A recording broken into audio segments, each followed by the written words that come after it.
Bismillahirrahmanirrahim. Assalamualaikum warahmatullahi wabarakatuh. Innal hamdalillah nahmaduhu wa nasta'inuhu wa nastaghfiruh. Wa na'udzu billahi min shururi anfusina wa min sayyiati a'malina. May yahdihillahu fala mudilla lahu wa may yudlil fala hadiya lahu.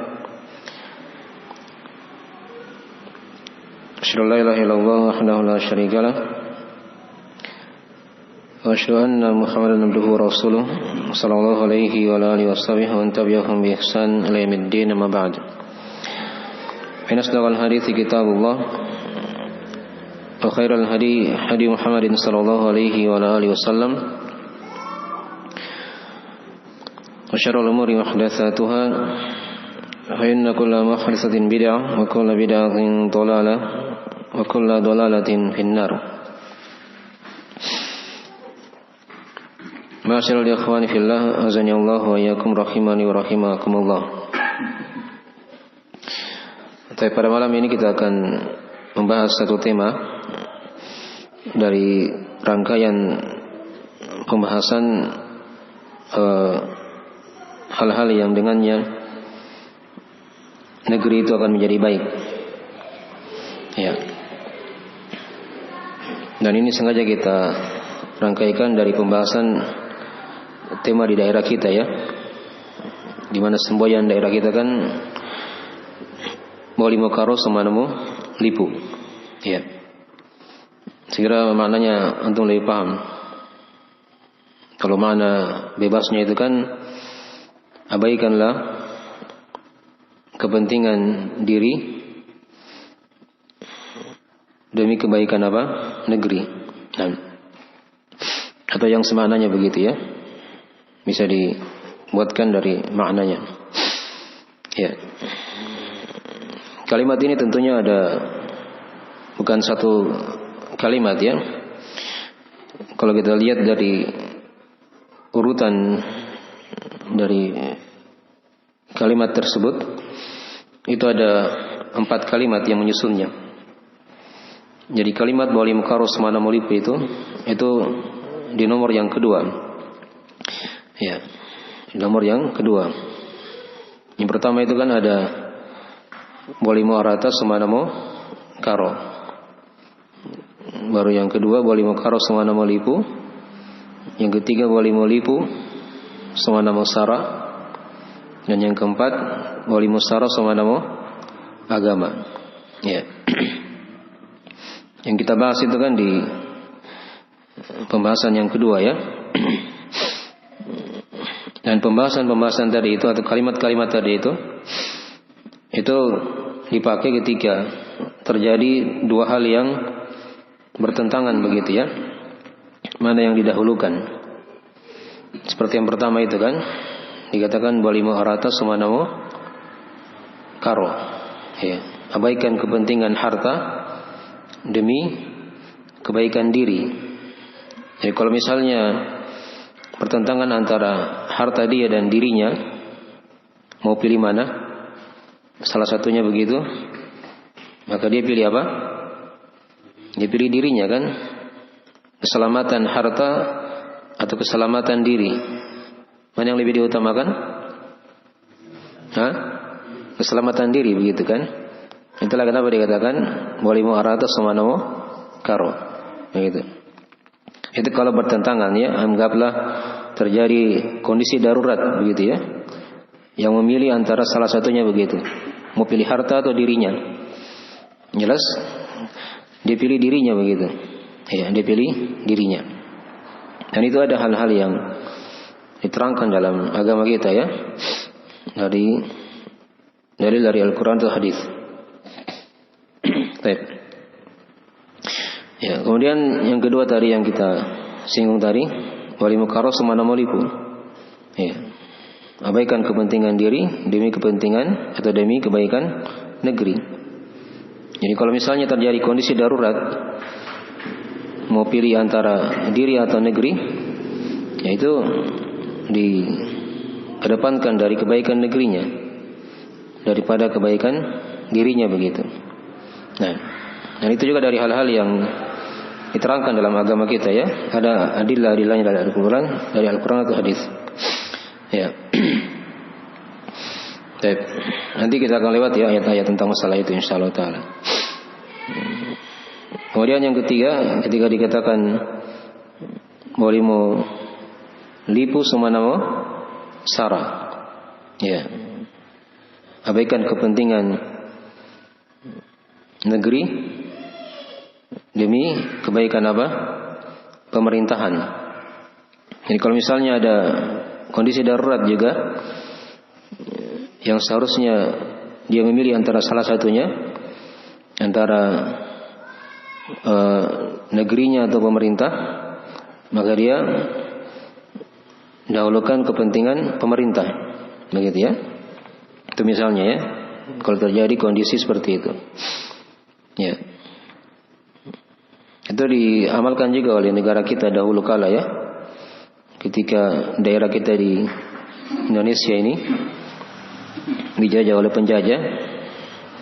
Ketika Jakarta sudah diambil alih oleh orang-orang kafir itu, penjajah, maka pemerintahan sementara itu dialihkan ke Yogyakarta, gitu kan?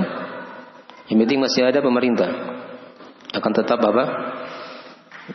Negara itu, gitu ya. Itu diantara contoh ya. Nah, diantara contoh penerapannya.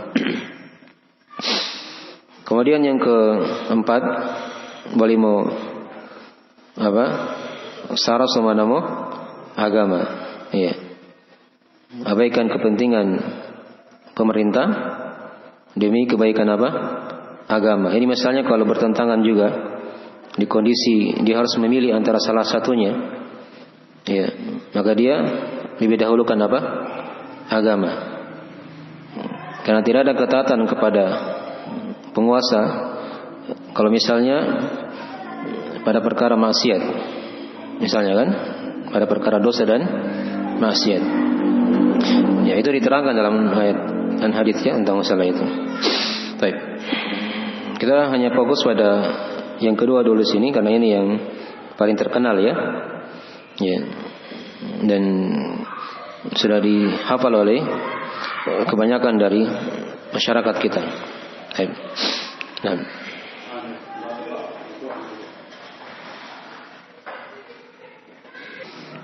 Kita lanjutkan dari pembahasan. Nah. Jadi tema yang kita akan bahas ini diantara dari mana-mana wali mukarras mana muliku itu ada pembahasan seputar sebab-sebab keamanan negeri, sebab-sebab keamanan suatu negeri. Dan ini harusnya didahulukan ya dari kepentingan diri kita. Dan nikmat keamanan itu merupakan nikmat yang sangat besar yang hendaknya disyukuri. Dan karena kalau dia aman pada dirinya, pada tempat tinggalnya, pada keluarganya, pada negerinya, itu akan banyak maslahat-maslahat yang terjadi yang dia bisa apa? Usahakan. Ya. Nah. Ya. Kita hendaknya bersyukur pada Allah. Kita diteruhi dengan nikmat Allah di negeri ini. Ya. Kita bisa hidup dalam keadaan aman, tentram dan damai. Ya. Ya mungkin kalau kita lihat di sebagian negara, sebagian negeri yang lain, itu dicabut oleh Allah dari nikmat keamanan tersebut. Ya. Bayangkan saja coba misalnya kalau dia tidak aman, itu tidak akan bisa dia bisa tidur misalnya kan?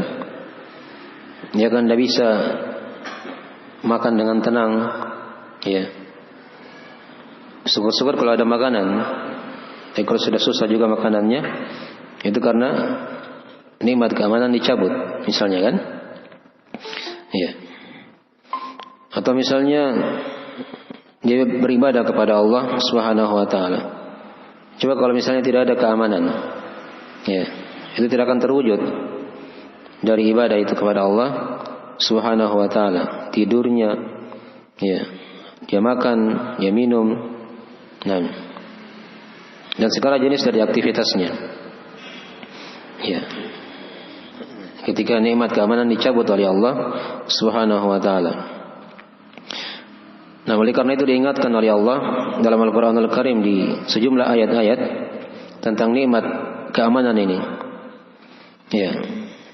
Orang-orang Quraisy di masa dahulu diterangkan oleh Allah akan nikmat tersebut. Ya. Dan itu bisa dibaca di surah Quraisy ya. Segera semua kita sudah hafal. Diterangkan di ayat terakhirnya itu, ya. Alladzi at'amahum min ju'in wa amanahum min khauf.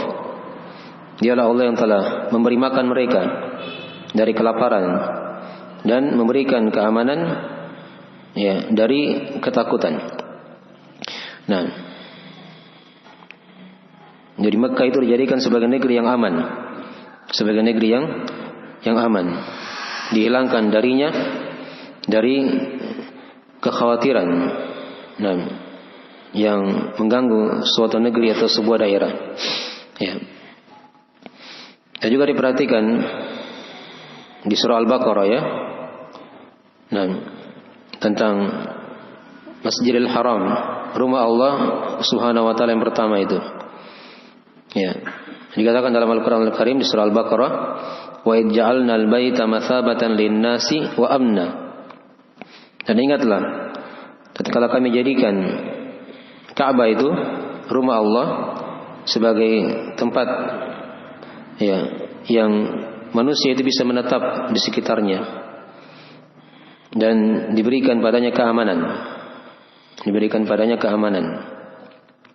Nah, baik.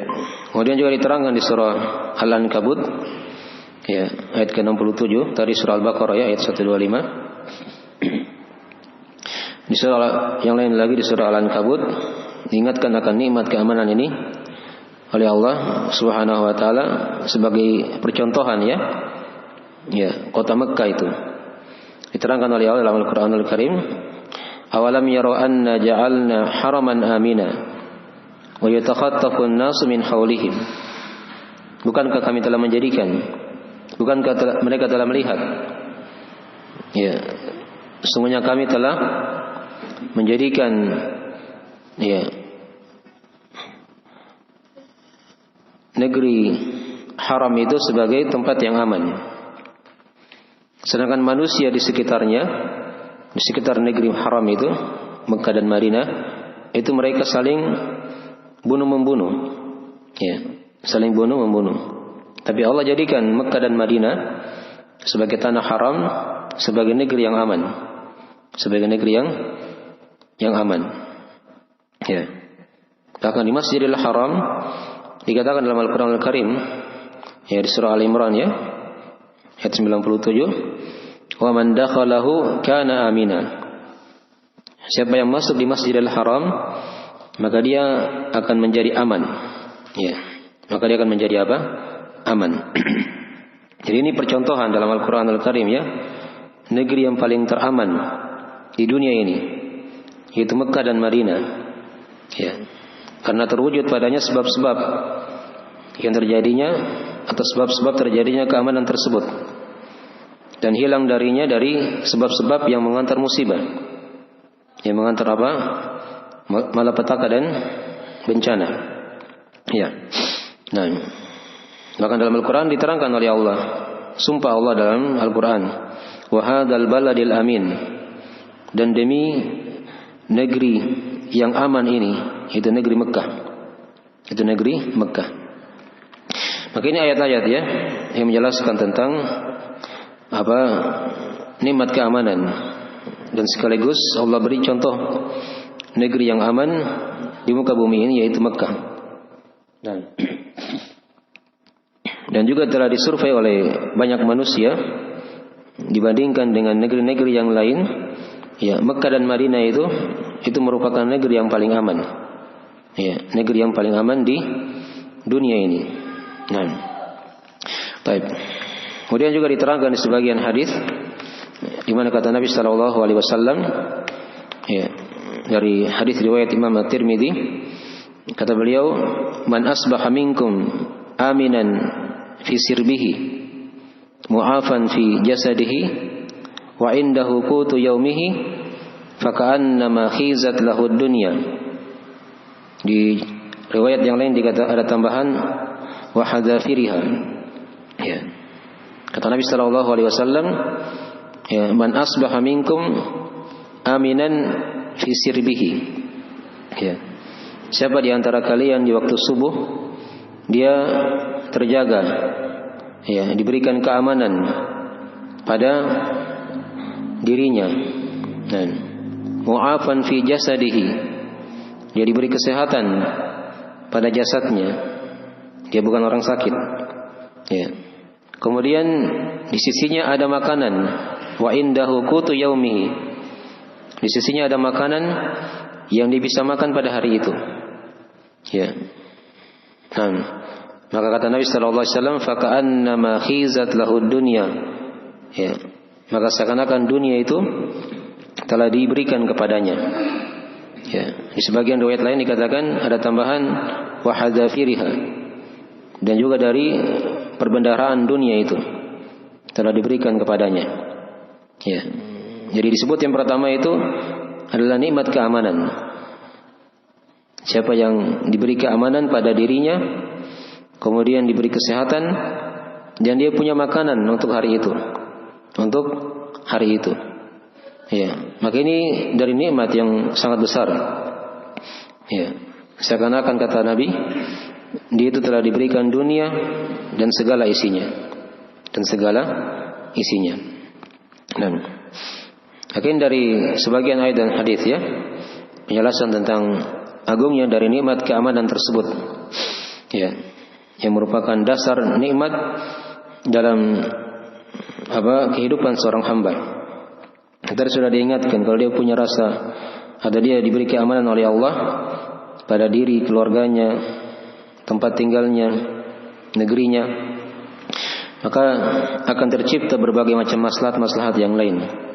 Dia akan mudah beribadah, dia akan mudah mencari rezeki, ya, dia akan mudah beristirahat, dan itu dari rangkaian-rangkaian yang muncul dari nikmat-nikmat ketika keamanan diberikan oleh Allah Subhanahu wa taala kepada seorang hamba.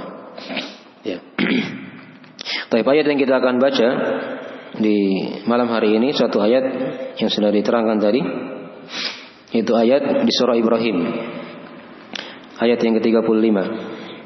Nah, bisa dilihat ya di mushafnya, atau dia punya aplikasi, dibaca aja di situ. Nah, diterangkan oleh Allah Subhanahu wa taala, wa id qala Ibrahimu rabbi ij'al hadza al-balada amina. Ya. Nah, wa id qala Ibrahimu rabbi ij'al hadza al-balada amina wajnubni wa baniya an na'budal asnam. Baik. Dikatakan tadi dari terjemahan mana ayat? Wa id qala Ibrahim. Dan ingatlah ketika Nabi Ibrahim berkata atau berdoa, Rabbi ij'al hadza al-balada amina. Ya, wahai Rabbku, jadikanlah negeri ini sebagai negeri yang aman. Wajnubni wa baniya an na'budal asnam. Dan jauhkanlah aku beserta keturunanku dari peribadahan kepada berhala-berhala. Ya. Baik. Di sini id itu dalam bahasa Arab dia bermakna dzaraf, ya. Nah, pada apa yang telah berlalu dari waktu. Ingatlah. Nah, ketika Nabi Ibrahim alaihissalam berdoa kepada Allah. Ibrahim dimaklumi, ya, Nabi dari yang digelari sebagai ayahnya para nabi, Abul Anbiya, panutan orang-orang bertauhid.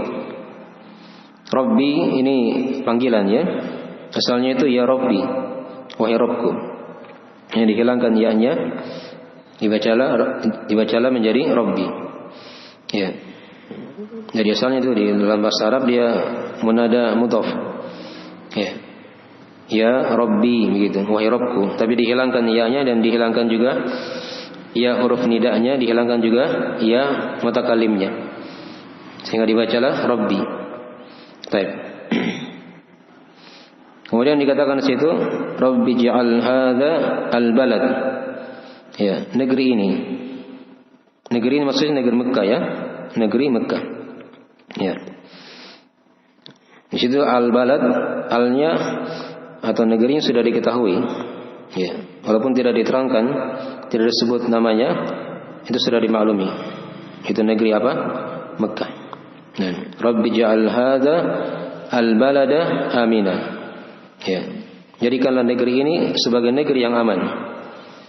Baladan amina. Itu takdirnya seperti itu ya. Rabbi ja'al hadzal balada atau Rabbi ja'al hadza al-balada amina. Ya. Jadikanlah negeri ini sebagai negeri yang aman. Naam. Wa junubni wa baniya an na'budal asnam. Kemudian beliau kaitkan di situ dari doa beliau pada Allah, dan jauhkanlah aku serta keturunanku dari penyembahan kepada berhala. Ya. Dan doa Nabi Ibrahim alaihissalam ini dikabulkan oleh Allah Subhanahu wa taala. Ya, negeri Mekah sampai hari ini dan hingga hari kiamat, ya, itu merupakan negeri yang paling aman. Nah, berkat doa Nabi Ibrahim alaihissalam. Ya, dan ini doa yang kedua beliau ya. Tatkala beliau telah datang ke Mekah di kedua kalinya, di kali yang kedua kali. Ya. Di kali yang pertama itu ketika beliau menitipkan istri dan anaknya itu Hajar dan Ismail alaihissalam. Ya, di kali itu belum ada manusia di kota Mekah. Tidak ada tumbuhan. Ya, itu diterangkan ya. Dan biwadin ghairi dzi zar'in 'inda baitikal muharram. Ya.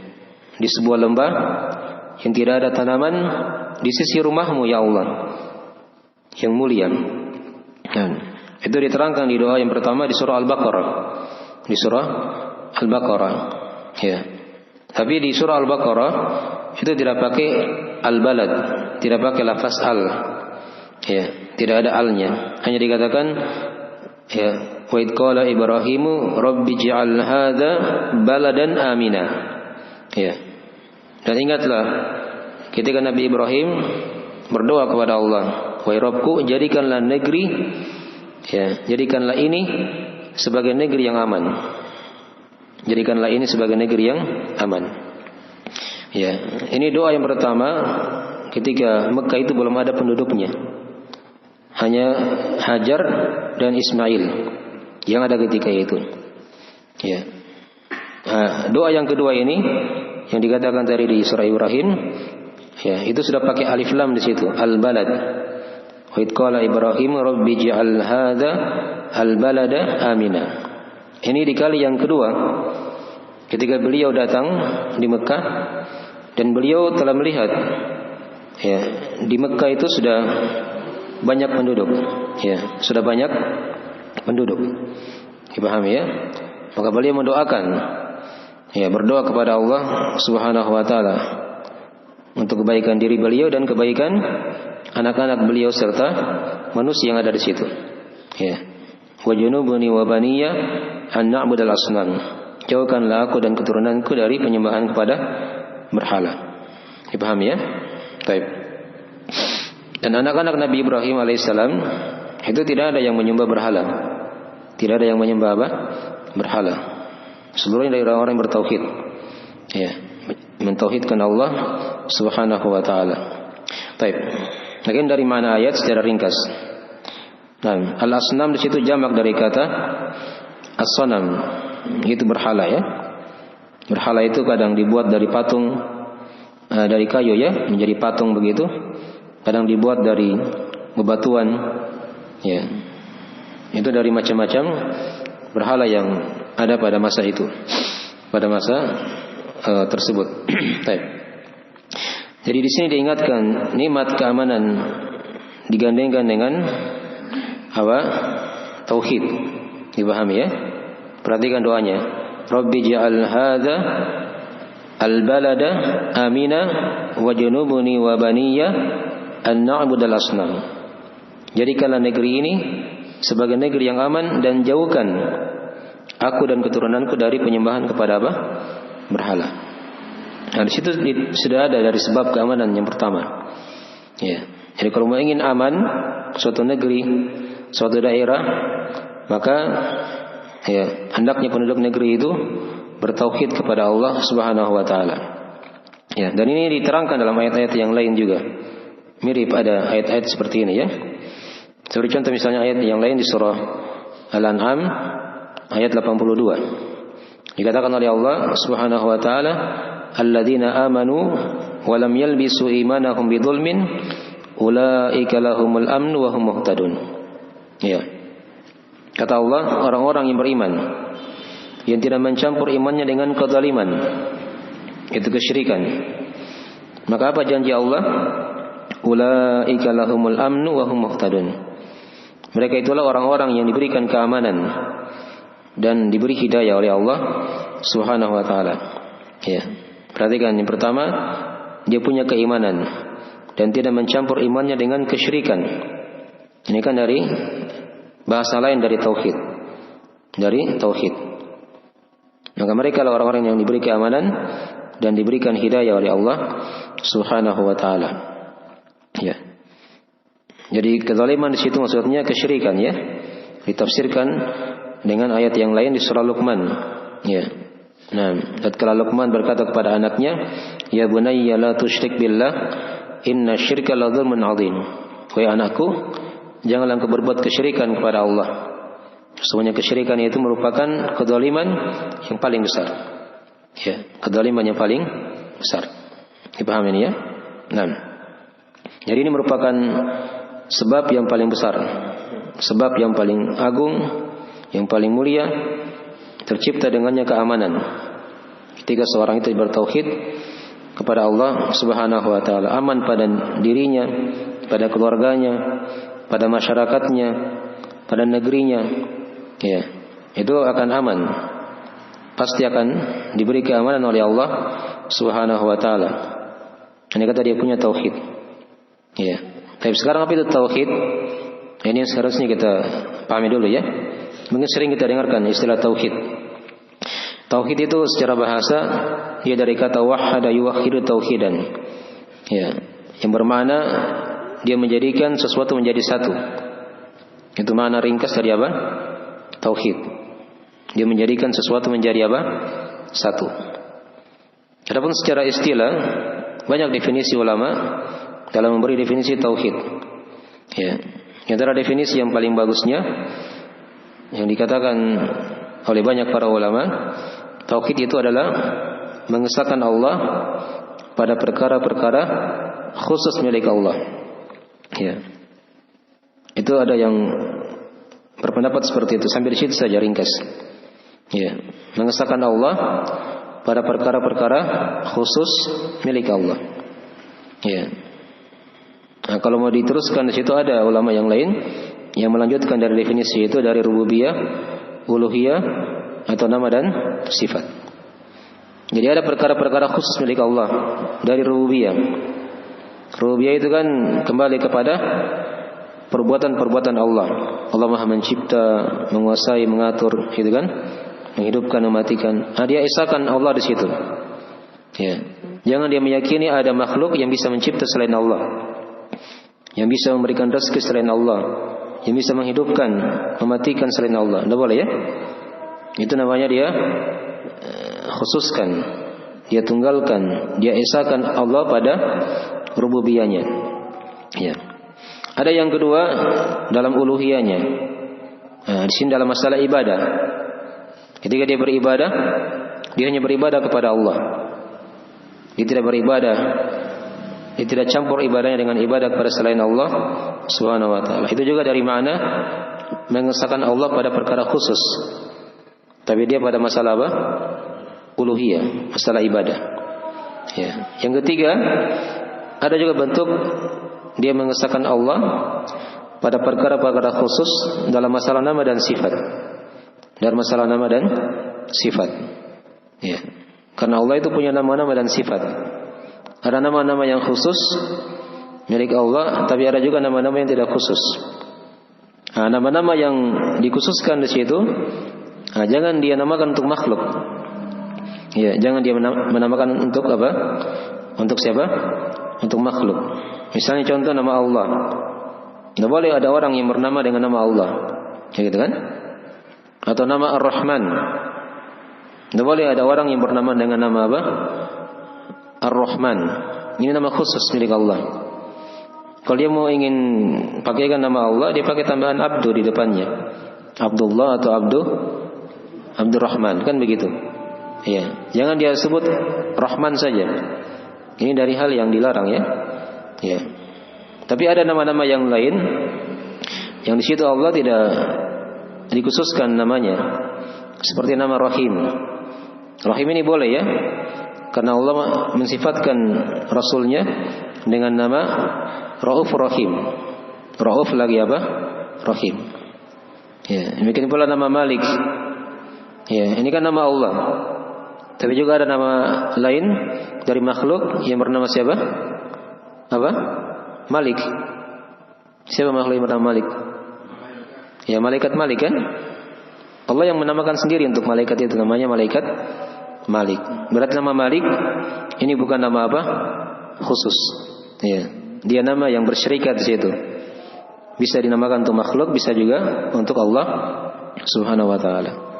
Tapi tadi kita fokuskan pada nama-nama yang khusus. Ya, jangan diberi nama makhluk dengan nama-nama apa? Yang khusus, yang Allah tidak menamakan untuk makhluknya begitu. Baik. Itu sekilas ya tentang masalah tauhid. Uraiannya itu panjang diterangkan di buku-buku tauhid ya. Tentang definisi tauhid dan pembagiannya tadi itu, serta pembahasan-pembahasan yang berkaitan dengan tauhid itu luas dibahas di apa kitab-kitab yang berkaitan dengan masalah tauhid. Ya, jadi ini kita sudah dapat dari kesimpulan dari sebab apa keamanan yang pertama. Itu seorang ketika dia bertauhid kepada Allah Subhanahu wa taala. Sebaliknya kalau dia tidak punya tauhid, ya orang-orang yang kafir itu orang-orang yang dipenuhi dengan rasa kekhawatiran. Ya, bukan kekhawatiran rasa takut yang sifatnya ibadah ya. Ya, tapi mereka takutnya kepada selain Allah Subhanahu wa taala. Itu ketika mereka tidak punya tauhid.